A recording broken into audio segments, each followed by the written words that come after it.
Ambassador had lived for 400 years. He had seen empires rise and fall.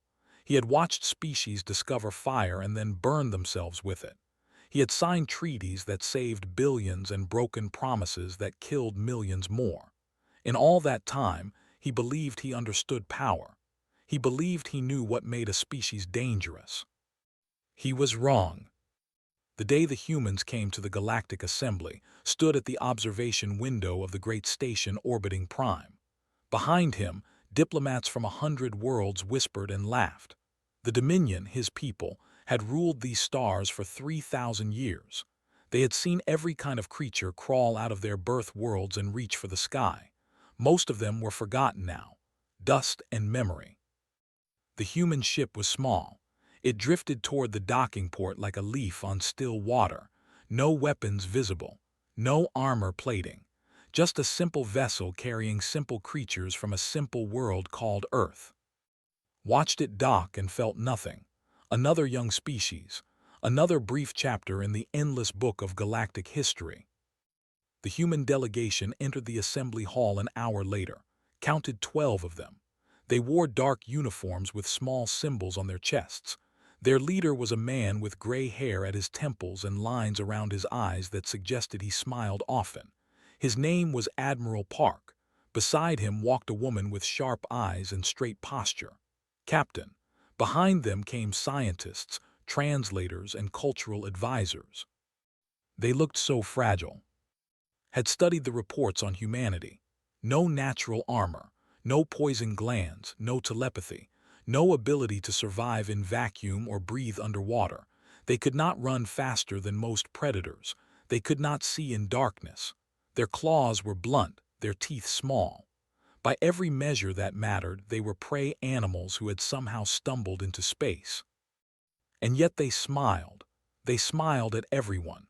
They smiled at the warlords who sneered at them.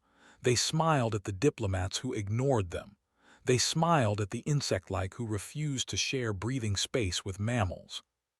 Admiral Park approached the central platform where new species declared their intentions. The hall fell silent. 1,000 eyes watched. 1,000 minds judged. The Admiral bowed, not a small bow, a deep bow, a bow of genuine respect.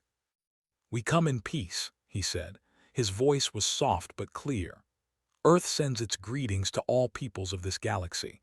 We have traveled far and learned much. We have learned that the universe is vast and we are small. We have learned that there are wonders beyond counting and dangers beyond measure. But most importantly, we have learned that we do not wish to be alone." He paused and looked around the hall.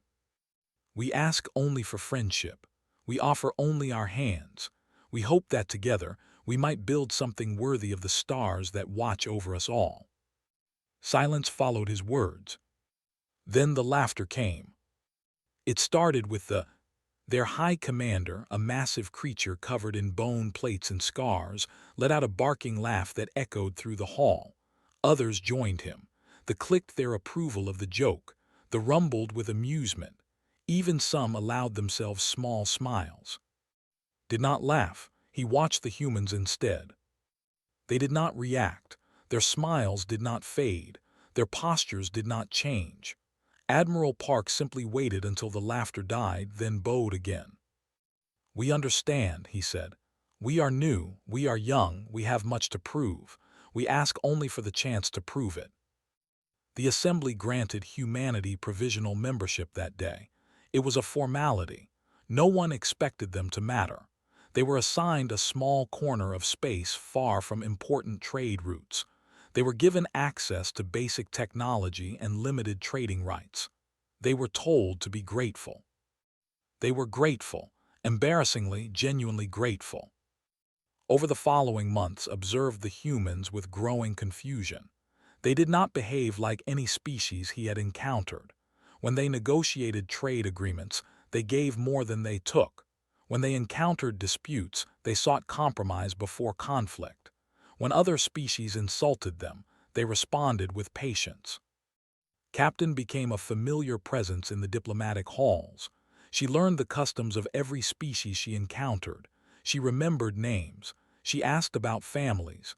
She brought small gifts from Earth, coffee for the ambassador, silk scarves for the trade minister, handwritten poetry for the ancient scholars of the collective. Poetry. They wrote poetry and gave it as gifts. Found himself assigned to evaluate humanity's strategic threat level. It was a routine task. Every new species received such evaluation. He spent 3 weeks reviewing their military capabilities, their industrial output, their population numbers. His report was brief. Humanity possesses no significant military assets. Their defensive fleet consists of 47 vessels, none larger than a light cruiser. Their weapons technology is approximately 2 centuries behind standard. Their ground forces are minimal and poorly equipped. Recommend classification as Level 2 civilization. No strategic concern. Minimal surveillance required. He filed the report and forgot about it. A year passed. The humans continued their strange behaviors. They opened their borders to refugees from a famine on the. They shared medical technology freely, asking nothing in return. They built schools on colony worlds that had never seen education. They sang songs at diplomatic gatherings and invited others to sing with them. The galaxy did not know what to make of them. Then came the dinner. It was a formal gathering to celebrate the signing of a minor trade agreement. Representatives from 12 species attended. Was there as an observer. The humans sent Admiral Park and Captain. The High Commander was there as well. His name was. He was 7 feet tall, covered in natural armor, and had personally killed more enemies than most species had soldiers. He had been drinking the strong liquor of his people since the meal began. Halfway through the dinner stood. The room fell quiet. "I wish to make a toast," he announced. His voice was thick with drink and contempt. "To our new friends, the humans, to their beautiful little planet. What do they call it? Earth," he laughed. "A mud-covered breeding pit at the edge of nowhere. A world of soft creatures who have never known true war, who have never tasted real victory, who send poets to do the work of warriors." He raised his glass. "May they always stay exactly as they are, weak, gentle, harmless. The galaxy needs its pets." Laughter rippled through the room. Not everyone laughed, but enough did, enough to make the insult clear. "Watch the humans." Admiral Park did not move. His smile remained in place. His eyes showed nothing. Slowly, he picked up his own glass and rose to his feet. The room fell silent again. "Thank you, High Commander," the Admiral said. His voice was still soft, still pleasant. "You are right. Earth taught us many things. It taught us patience. It taught us to endure. It taught us that the soft grass survives the storm that breaks the mighty oak." He raised his glass higher. "We hope that Earth will not need to teach us anything else. We truly, deeply hope that." He drank. He sat down. He continued eating as if nothing had happened. No one understood the warning. No one heard what he was really saying.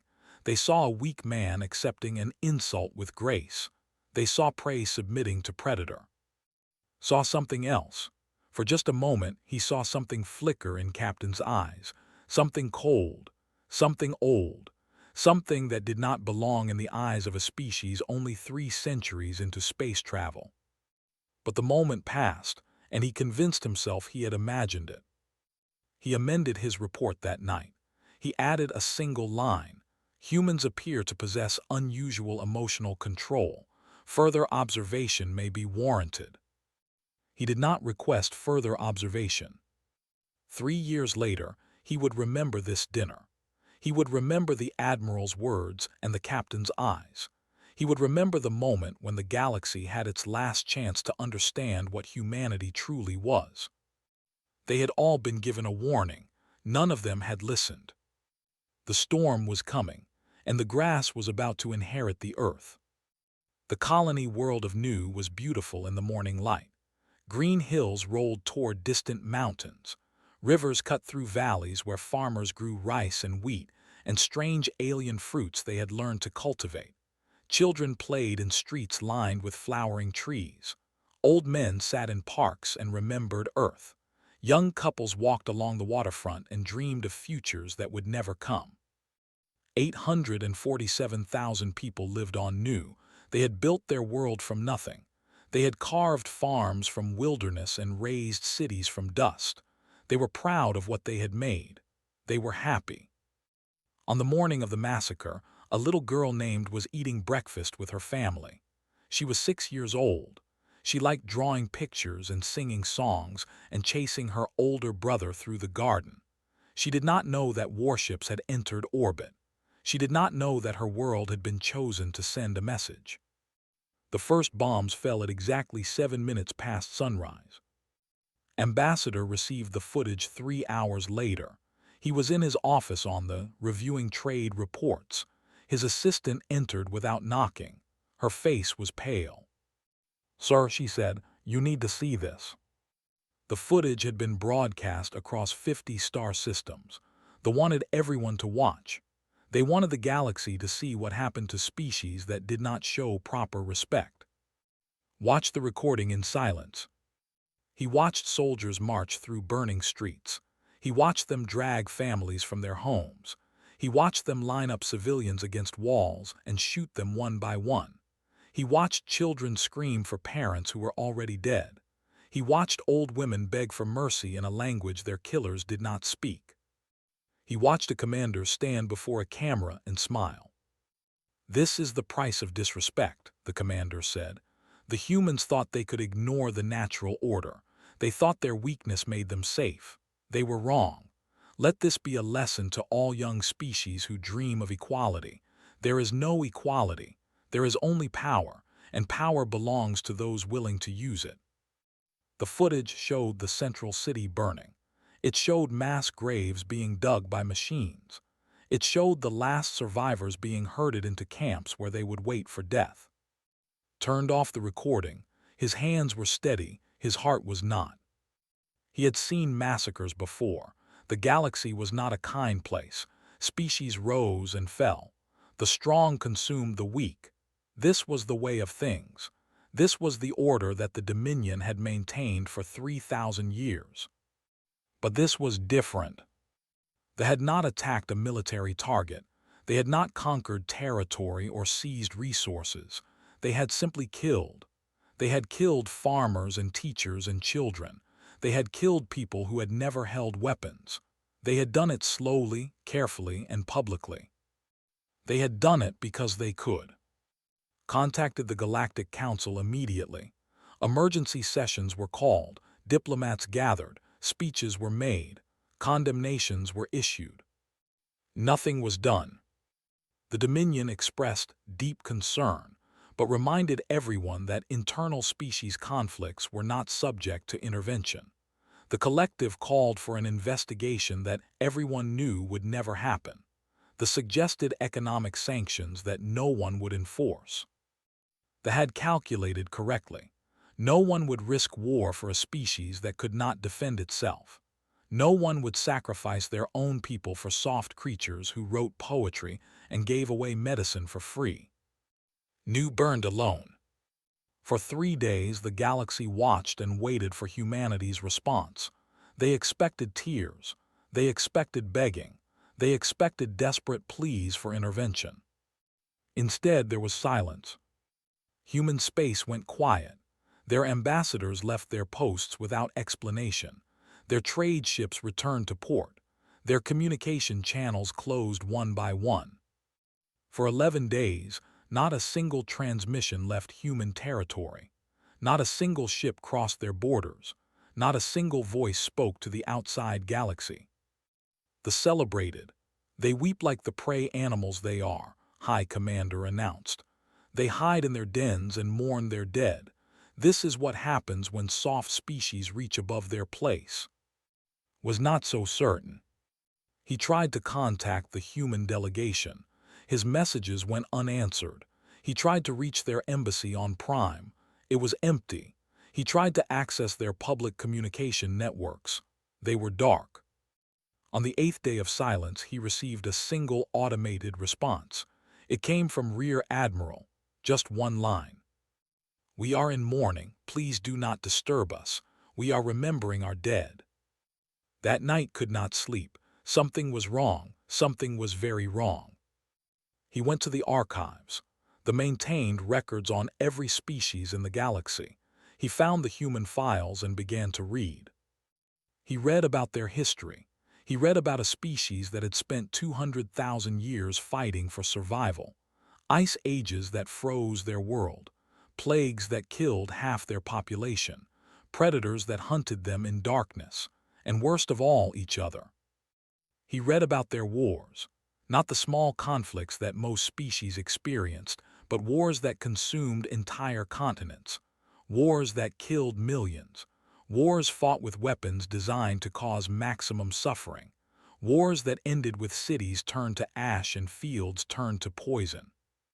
He read about a nation called Korea, a small peninsula surrounded by larger powers, invaded again and again throughout history, conquered, divided, burned, and yet somehow always the Korean people survived. They remembered, they rebuilt, they waited. He read about a man named Yi Sun-sin, an admiral who faced an invasion fleet 10 times the size of his own. Everyone thought he would lose. Everyone thought Korea would fall. Instead, Yi Sun-sin won. He won because he understood something his enemies did not. He understood that desperation made warriors out of farmers. He understood that love for home was stronger than greed for conquest. Read these histories until dawn. He read about Thermopylae and Stalingrad and 1,000 other battles where humans had faced impossible odds and refused to surrender. He read about their poets and their warriors and learned that often they were the same people. He found a phrase that kept appearing throughout their literature, the calm before the storm. He found another phrase that made his blood run cold. Those who cannot remember the past are condemned to repeat it. On the morning of the 12th day, sent an urgent message to the High Council. He told them that something was about to happen. He told them that the humans were not weeping in their dens. He told them that a species forged in the fire of constant war did not simply accept death. The Council ignored his warning. That afternoon, every human ship in the galaxy vanished. Their beacons went dark. Their energy signatures disappeared. Hundreds of vessels, from small traders to diplomatic cruisers, simply ceased to exist on every sensor in known space. The detected nothing. No one could find a single human ship anywhere. Stood at his window and watched the stars. Somewhere out there in the black space between worlds, humanity was moving, gathering, preparing. He thought about the little girl named. He had seen her in the footage, just a glimpse. A small body lying still in a garden full of burning flowers. She had been holding a drawing. The camera had caught it for just a moment. A picture of a family standing under a yellow sun. Mother, father, brother, herself. Everyone smiling. 847,000 drawings like that one. 847,000 futures erased. Understood now, the humans were not mourning. They were remembering. They were remembering every name, every face, every story that would never be finished. They were burning those memories into their hearts. They were making promises to their dead. And when humans made promises to their dead, the living learned to run. On the 13th day, the storm finally broke. And nothing in the galaxy would ever be the same again. The Empire controlled 42 star systems. Their battle fleet numbered 17 armadas. Their warriors had not known defeat in 600 years. Their military doctrine was studied and feared throughout the galaxy. It took the humans 19 hours to destroy it all. Ambassador was at a neutral observation post near the border when the attack began. He had positioned himself there after his warning was ignored. He wanted to see what happened. He needed to understand. At exactly midnight, Galactic Standard Time, the human fleet emerged from faster-than-light travel. They did not appear at the border, where they had positioned their defensive forces. They did not come through the established travel lanes that every species used. They appeared behind the line, in the heart of their territory, in spaces that should have been impossible to reach. Checked his sensors 3 times. He could not believe what he was seeing. The humans had navigated through the shattered expanse, a region of space so dense with asteroids and gravitational anomalies that no ship had ever survived the passage. The best navigators had calculated that a successful transit would require computational power beyond anything that existed. The humans had done it with their entire fleet. 312 warships hung in space like wolves among sheep. They had appeared without warning, without detection, without mercy. A transmission cut across all frequencies. Every ship in the region received it. Every station, every planet, every listening post heard the same voice. Admiral. Remembered him from the assembly 3 years ago. A quiet man, a logistics officer who had seemed more interested in supply chains than warfare. He had smiled often and spoken little, had dismissed him as unimportant.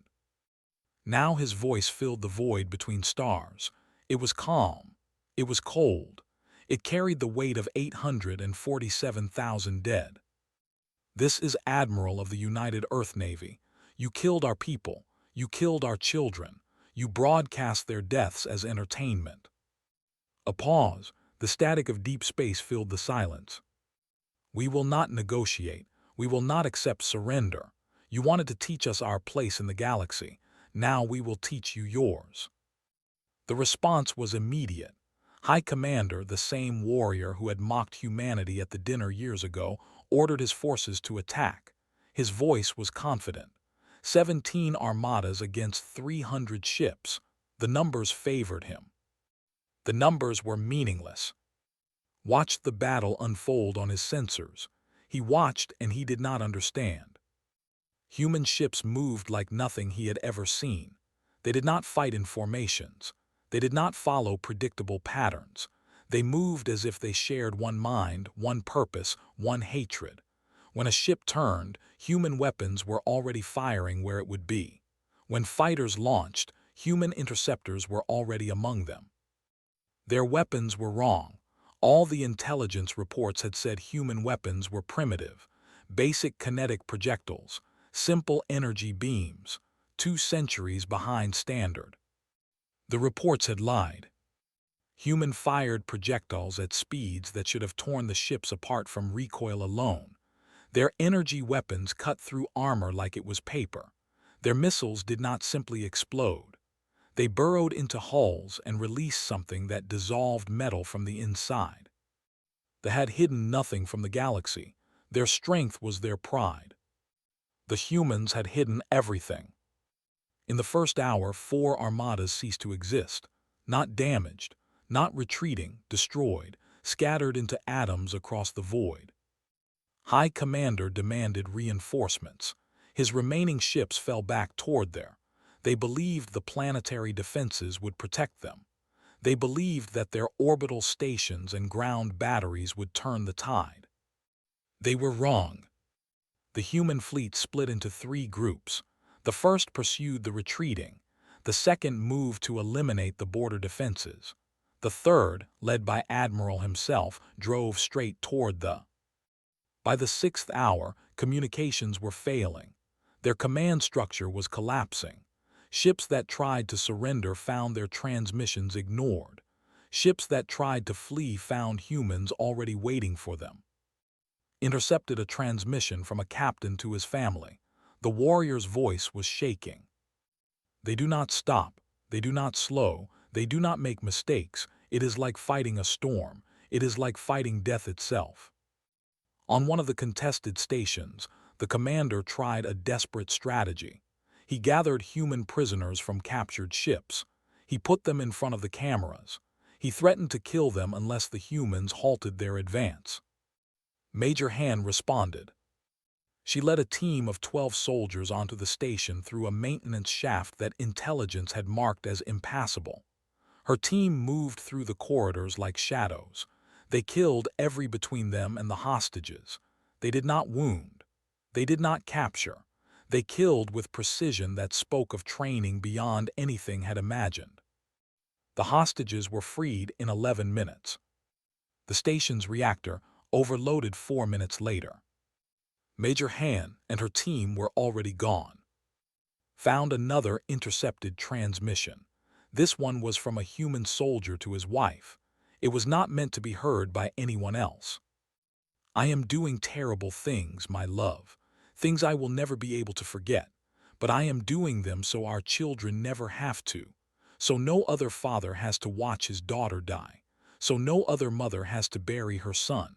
I will carry this darkness so they can walk in light. The transmission ended with 3 words, I love you. By the 12th hour, half the fleet was destroyed. The survivors were in full retreat. Their defenses were activating, but everyone knew it would not be enough. Admiral sent one more transmission. This one was directed at the Emperor himself. You asked us what we were, you called us pets, you called us prey, you thought our kindness was weakness, you thought our mercy was cowardice. His voice did not change, it remained calm, cold, certain. We were never weak, we were never cowards, we simply hoped. We hoped that we had finally found a universe where we could be gentle, where we could build instead of destroy, where our children could grow up without learning to kill. A long pause. You took that hope from us. You took our children. You made us remember what we truly are. The human fleet began its final approach to the. We are the species that crawled out of the mud and strangled the predators that hunted us. We are the species that survived ice ages and plagues and wars that burned continents. We are the species that learned to split atoms and chose not to destroy ourselves with the knowledge. His voice finally showed emotion, not rage, not hatred, something worse. Sorrow. We are the species that buried our swords and tried to forget where, and you made us dig them up again. The fell in 6 days.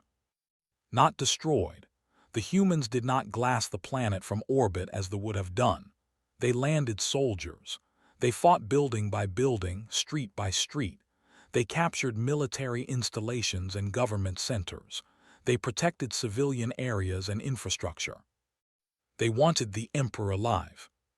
When finally received confirmation that the war was over, his hands would not stop shaking. He tried to write his report. The words would not come. The humans had revealed themselves. They had shown the galaxy what they truly were. And finally understood why they had hidden it for so long. They were not hiding because they were weak. They were hiding because they were terrified of themselves. The capital city had stopped burning, but smoke still rose from the ruins. The great palace of the Emperor, once a monument to conquest and power, now served as a courthouse. Human soldiers stood guard at every entrance. Their faces showed nothing. Their eyes showed everything. Ambassador had been granted permission to attend the tribunal. He sat among observers from 30 species, all of them silent, all of them afraid. Not afraid of the humans, afraid of what they were about to witness. The trial of the leadership began on a cold morning under gray skies. Admiral Park presided. He had come out of retirement for this. His hair was then remembered. His face was older, but his eyes were the same, patient, sad, certain. The Emperor was brought before him in chains. The mighty warrior who had ruled 42 star systems could barely stand, not from injury, from shock. His empire had fallen in 19 hours. His fleet was dust. His generals were dead or captured. Everything he had built was gone. Admiral Park spoke first. This tribunal has been convened to establish justice for the people of Nu.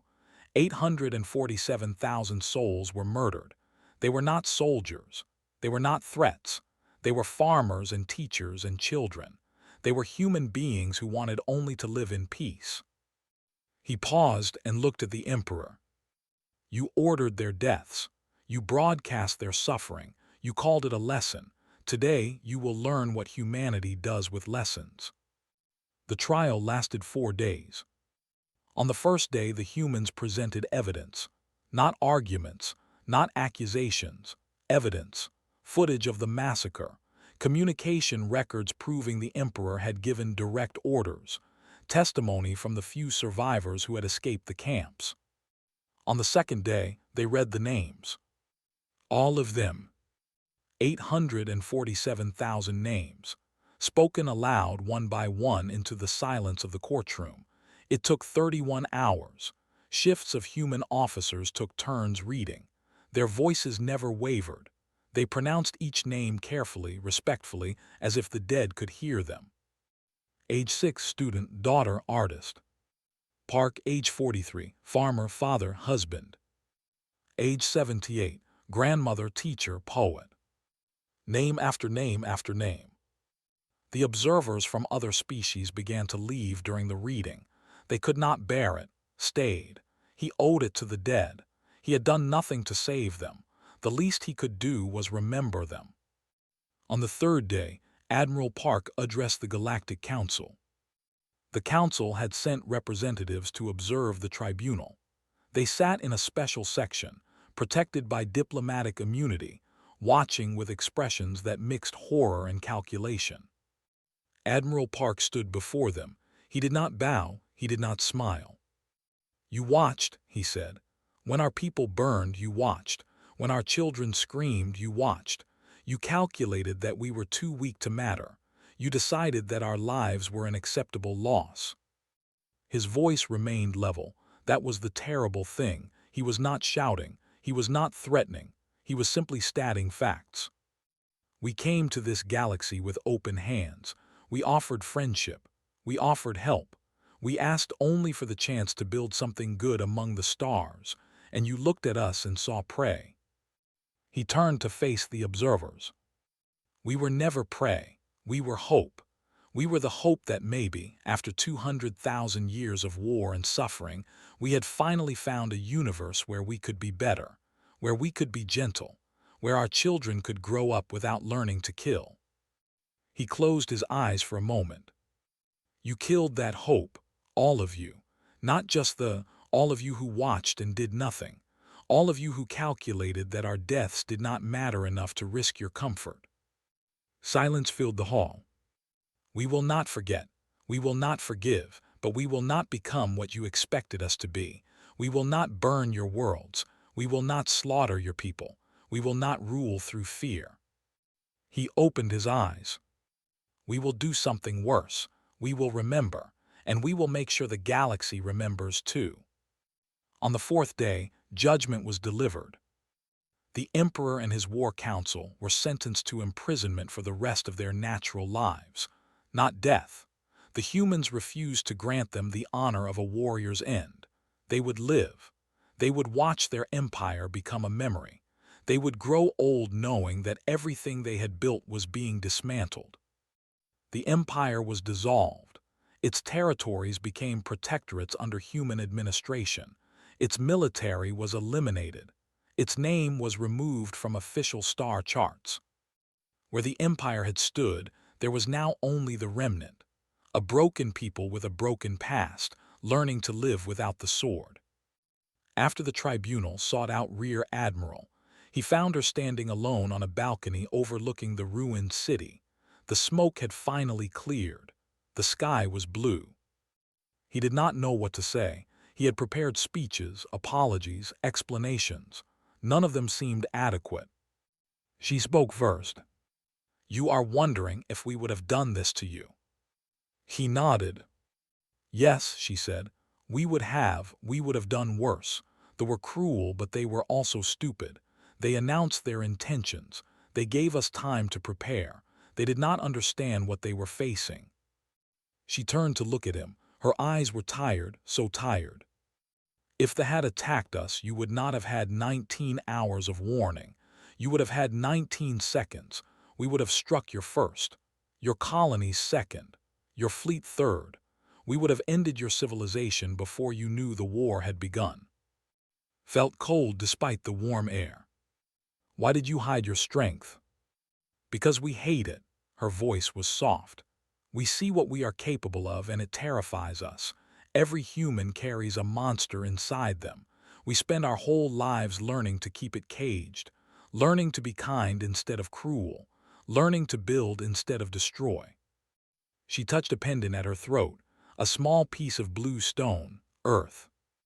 They made us open the cage. They made us remember why our ancestors buried their swords. Now we have to bury them again and pretend we do not know where. She looked out at the city. Do you know what the worst part is? Part of us enjoyed it. Part of us felt relief when we finally stopped pretending to be gentle. Part of us wanted this, needed this. Tears ran down her face. She did not wipe them away. That is why we are dangerous, Ambassador. Not because we can destroy, because we want to destroy, and we know it, and we hate ourselves for it, and we fight every day to be something better. Stood beside her in silence. There were no words for what he was feeling. Shame, fear, something that might have been respect. Finally, he asked the question that had haunted him since the war began. What happens now? She did not answer for a long time. Now we go home. Now we try to forget. Now we raise our children and teach them to be kind and hope that they never have to learn what we learned. She wiped her eyes. Now we wait, and we hope that no one else makes us remember. Left the balcony without another word. Behind him, Rear Admiral stood alone, watching the smoke rise from the ashes of an empire, wondering if humanity would ever be able to put its monsters back in their cages. Wondering if they even wanted to. 5 years passed. The galaxy changed in ways no one had expected, not through conquest, not through war, through fear and through hope, twisted together like threads in a rope. Ambassador stood once again at the observation window of the Galactic Assembly Station. He was old now, 405 years. His scales had faded to gray, his eyes had grown weak, but his mind was sharp and his memory was sharper. A new species was being inducted into the Galactic Council. The small creatures from a water world far from major trade routes. They were timid. They were peaceful. They had technology barely capable of reaching their own moons. Once the Assembly would have laughed at them. Once, the stronger species would have calculated how to exploit them. Once, delegates would have whispered about which empire would absorb them first. Not anymore. The human delegation sat in the front row. They applauded when the ambassador finished speaking. They offered gifts, medical technology, agricultural knowledge, educational materials. They offered friendship.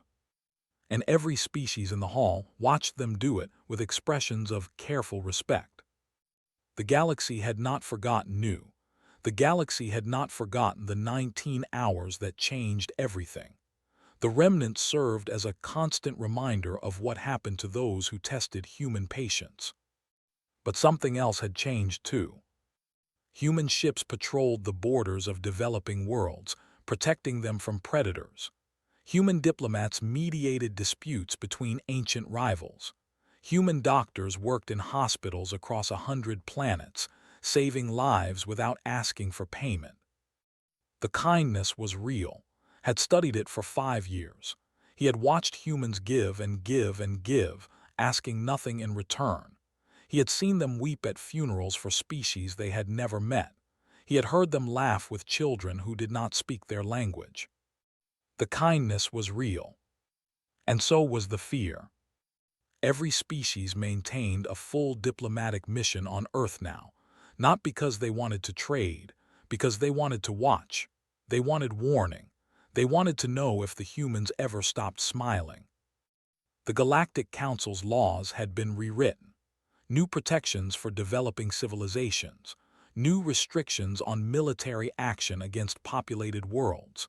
New requirements for intervention when atrocities were committed. The humans had insisted on these changes. No one had dared to refuse.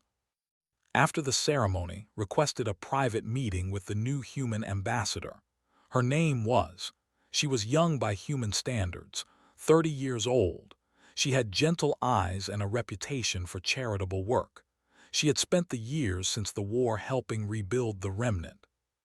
They met in a small room overlooking the stars. Tea was served. Pleasantries were exchanged.